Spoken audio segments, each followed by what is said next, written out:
Hello students, welcome back to my channel learn with Priyanka. আজকে class 6-এর এই কোষে দেখি 5.2-এর 3-এর দাগের 3 নম্বর অঙ্ক থেকে করে দেখাবো। আগের পার্ট 1-এর ভিডিওতে এই ক্লাস 6-এর কোষে দেখি 5.2-এর 1 থেকে 3-এর 2 দাগ অবধি করে দিয়েছি। তো সেই পার্ট 1-এর ভিডিওর লিঙ্ক এই ভিডিও ডেসক্রিপশন বক্সে দেওয়া আছে, তোমরা চাইলে ওখান থেকে চেক করে নিতে পারো, অথবা ভিডিওর আই বাটনে পার্ট 1-এর ভিডিও লিঙ্ক দিয়ে দিয়েছি, ওখান থেকে তোমরা চেক করে নেবে। তো চলো শুরু করি। 3-এর দাগেরটা কী আছে? চল এক্স ও ধ্রুবক 6 সংখ্যা নিয়ে 4টি আলাদা আলাদা সংখ্যামালা নিজে তৈরি করি ও কীভাবে তৈরি করলাম লিখে তাদের মধ্যে পার্থক্য খুঁজি। এখানে কি বলেছে? চল এক্স নিতে আর ধ্রুবক 6 নিতে। তো এবার 4টে আলাদা আলাদা সংখ্যামালা তৈরি করতে বলেছে। তো আমরা এটা কীভাবে করতে পারি? তো এটা আমরা x+6 করতে পারি, x-6 করতে পারি, x গুণ 6 লিখলে কী হয় 6x, আর x/6 লিখতে পারি। তো 4টে সংখ্যামালা পরপর তৈরি হয়ে গেল।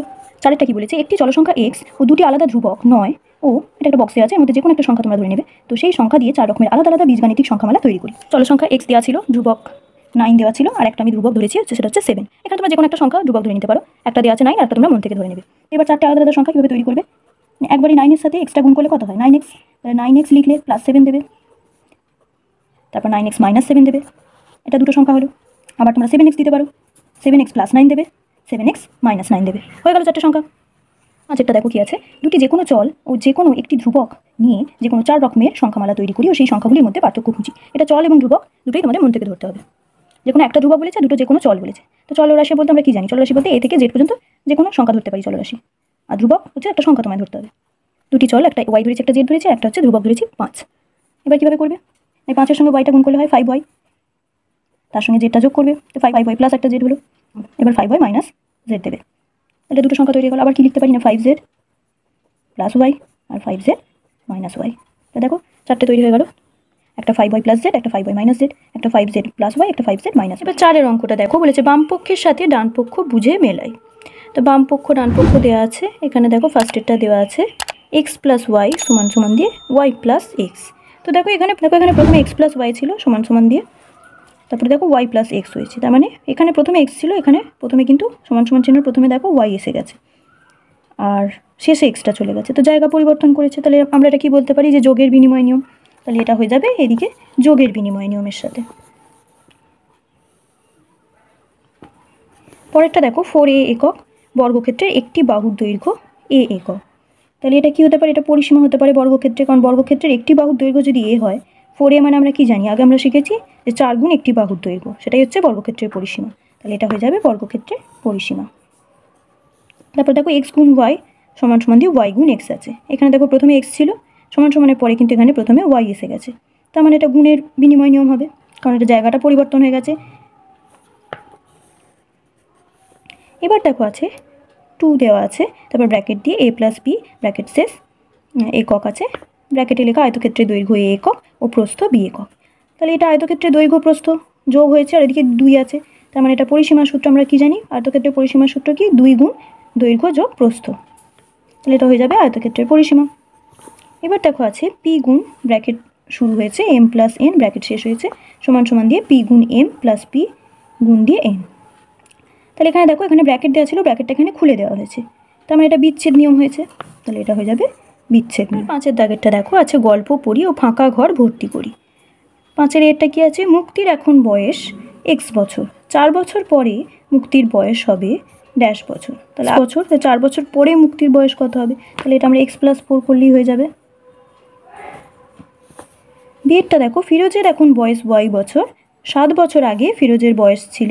তাহলে এখন বয়স কত? y, আর 7 বছর আগে কত ছিল? তাহলে আমরা এটা বিয়োগ করে পেতে পারি। তাহলে y মাইনাস 7। সিয়েরটা দেখো কুমুদের বাগানে xটি গাঁদা ফুলের চারা গাছ আছে, কিন্তু শাহিদার বাগানে কুমুদের বাগানের চারা গাছে 3 গুণ গাঁদা ফুলের চারা আছে। তাহলে শাহিদার বাগানে আছে কতটি চারা গাছ? তাহলে কুমুদের বাগানে xটি ছিল, আর শাহিদার বাগানে বলছে কুমুদের বাগানের চারা গাছে 3 গুণ। 3 গুণ মানে 3-এর সাথে এক্সটা গুণ করে নেবো। তাহলে 3-এর সঙ্গে x গুণ করলে কত হয়? 3x। তাহলে 3xটি চারা গাছ থাকবে। ডিএরটা দেখো দুর্গানগরের পাড়ার রাস্তা সারানোর জন্য চাঁদা তোলা হলো। হাবিব x টাকা চাঁদা দিল, কিন্তু মুস্কান হাবিবের দ্বিগুণ অপেক্ষা 10 টাকা বেশি চাঁদা দিল। তাহলে মুস্কান কত চাঁদা দিল? হাবিব দিয়েছিল x টাকা, আর মুস্কান হাবিবের দ্বিগুণ অপেক্ষা, দ্বিগুণ মানে 2x, তাই 2x অপেক্ষা 10 টাকা বেশি চাঁদা। তাহলে 2x প্লাস 10। তাহলে এটা হয়ে যাবে 2x প্লাস 10। ইয়েরটা দেখো ডেভিডের উচ্চতা আমিনুরের থেকে 3 সেমি কম। আমিনুরের উচ্চতা 1 সেমি হলে ডেভিডের উচ্চতা কত সেমি? তাহলে ডেভিডের উচ্চতা আমিনুরের থেকে 3 সেমি কম, তাহলে আমিনুরের উচ্চতাটা কত না 1 সেমি, তাহলে x - 3 করলেই হয়ে যাবে। তাহলে ডেভিডের উচ্চতা হলো x - 3। নিজে গল্প তৈরি করি। তো ফার্স্ট একটা দেওয়া আছে এরটা x + 18 টাকা, তো আমার খাতার দাম x টাকা, কিন্তু মিহিরের খাতার দাম আমার থেকে 18 টাকা বেশি, তাই মিহিরের খাতার দাম x + 18 টাকা। এবার দেখো বিয়েরটা তোমাদের বানাতে হবে y - 21 ব্র্যাকেটে দেওয়া আছে, এবার সেমি দেওয়া আছে, এটা কি লিখতে পারো y - 21 সেমি। আমার বাবা ও ভাইকে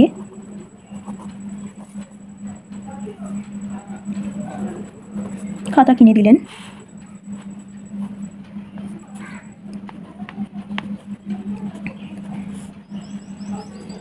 আমার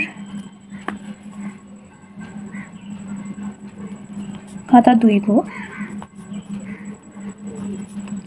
y সেমি, কিন্তু ভাইয়ের খাতার দৈর্ঘ্য আমার খাতার দৈর্ঘ্যের চেয়ে 21 সেমি কম। তাহলে ভাইয়ের খাতার দৈর্ঘ্য হবে y - 21 সেমি। হলো, তাই দেখো কি লিখলাম, আমার বাবা আমাকে ও ভাইকে খাতা কিনে দিলেন, আমার খাতার দৈর্ঘ্য y সেমি, কিন্তু ভাইয়ের খাতার দৈর্ঘ্য আমার খাতার দৈর্ঘ্যের চেয়ে 21 সেমি কম, তাহলে ভাইয়ের খাতার দৈর্ঘ্য হবে y - 21 সেমি। সেটটা আছে 5x বছর। দেখো এখানে 5x বছর আছে, তার মানে রাজুর বর্তমান বয়স x বছর। রাজুর বাবার বয়স রাজুর বয়সের 5 গুণ।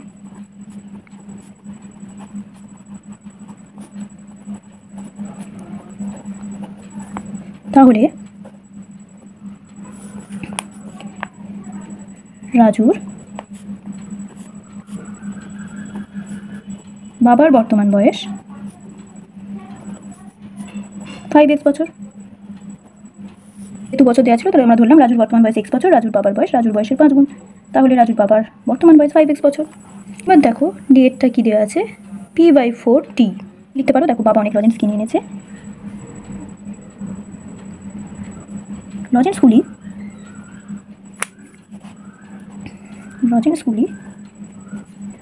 বাবা আমাদের 4 ভাই বোনের মধ্যে ভাগ করে দিলেন।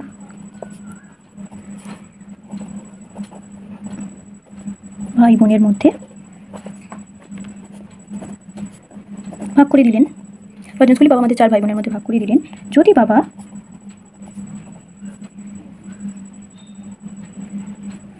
p লজেন্স কিনে আনেন, তাহলে প্রত্যেকে লজেন্স পাবে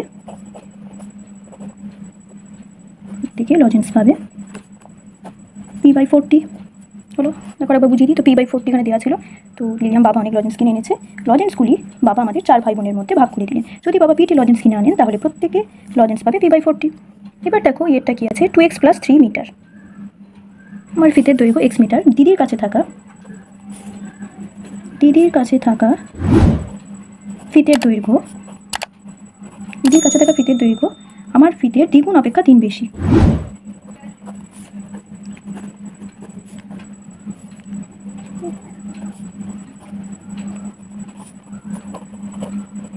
দিদির কাছে থাকা ফিতের দৈর্ঘ্য আমার ফিতের দ্বিগুণ অপেক্ষা 3 বেশি, তবে দিদির ফিতের দৈর্ঘ্য হবে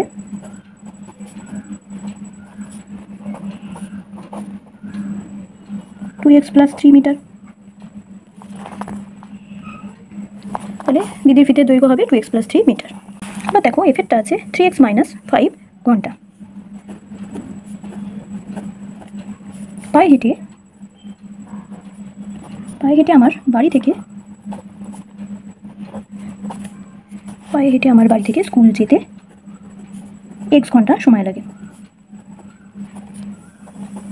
পায়ে হেঁটে আমার বাড়ি থেকে স্কুল যেতে x ঘন্টা সময় লাগে, কিন্তু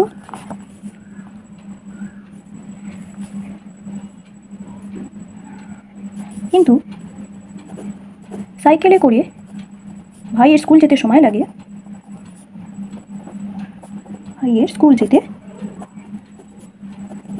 কিন্তু সাইকেলে করে ভাইয়ের স্কুল যেতে সময় লাগে আমার সময়ের 3 গুণ অপেক্ষা 5 কম, 5 ঘন্টা কম।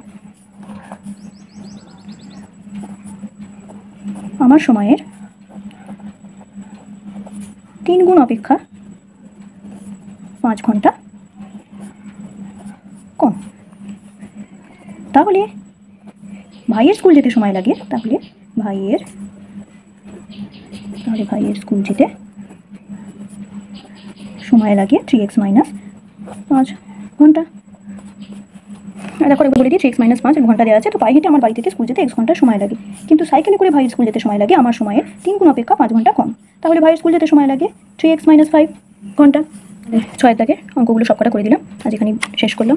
তো ভিডিওটি ভালো লাগলে অবশ্যই লাইক করে দিও এবং বন্ধুদের সাথে অবশ্যই শেয়ার করে দিও, এবং এইরকম আরও অঙ্কের সমাধান পেতে চ্যানেলটি অবশ্যই সাবস্ক্রাইব করে দিও।